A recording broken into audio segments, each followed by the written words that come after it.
Guys please listen this. Sanatan Dharma को सिर्फ oppose नहीं, इराडिकेट करना चाहिए, यानी पूरी तरह खत्म कर देना। हाँ, हमारे और आपके सनातन धर्म को। ये शब्द उदयनिधि स्टालिन के हैं, जो उन्होंने तमिलनाडु असेंबली के अंदर बोले, और वो भी दोबारा।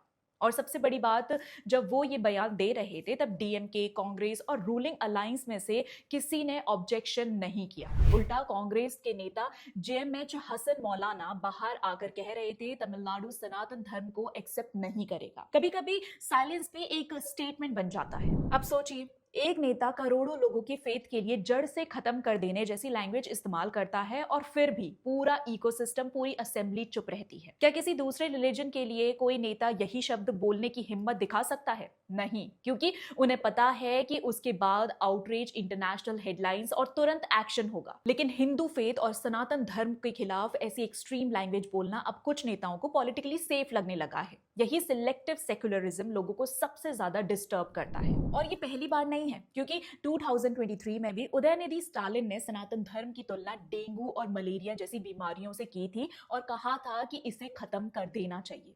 उस समय देश भर में भारी बैकलैश हुआ, एफआईआर्स हुई और मद्रास हाईकोर्ट तक ने बाद में इन रिमार्क्स को हेट स्पीच और हिंदुइज्म पर अटैक जैसा बताया। लेकिन 2026 में तमिलनाडु असेंबली के अंदर वही बात दोबारा कही गई, और इस बार असेंबली हाउस के अंदर और किसी ने भी कोई ऑब्जेक्शन नहीं किया, बल्कि न्यूली इलेक्टेड सीएम विजय जोसेफ ने तो इस पर मुंह बंद करके एक साइलेंट सपोर्ट दिया। उदयनिधि ने जानबूझकर तमिलनाडु असेंबली के अंदर ये बयान दिया, क्योंकि असेंबली में मेंबर्स को पार्लियामेंट्री प्रिविलेज नाम की स्पेशल कॉन्स्टिट्यूशनल प्रोटेक्शन मिलती है, और इस प्रिविलेज का इस्तेमाल सिर्फ फ्री स्पीच के लिए नहीं हो रहा, बल्कि ऐसी हिंदू हेटेड की बातें जानबूझकर हाउस के अंदर इसीलिए बोली जाती हैं ताकि वो बिना कानूनी डर के सीधा आम लोगों के दिमाग में उतारी जा सके। और हमारे कॉन्स्टिट्यूशन के आर्टिकल 105 और 194 एमपीज और एमएलएस को लीगल इम्यूनिटी देते हैं, यानी असेंबली या पार्लियामेंट के अंदर कही गई बातों पर आसानी से डिफेमेशन या दूसरी लीगल प्रोसीडिंग्स नहीं चल सकती। यही वजह है कि कई नेता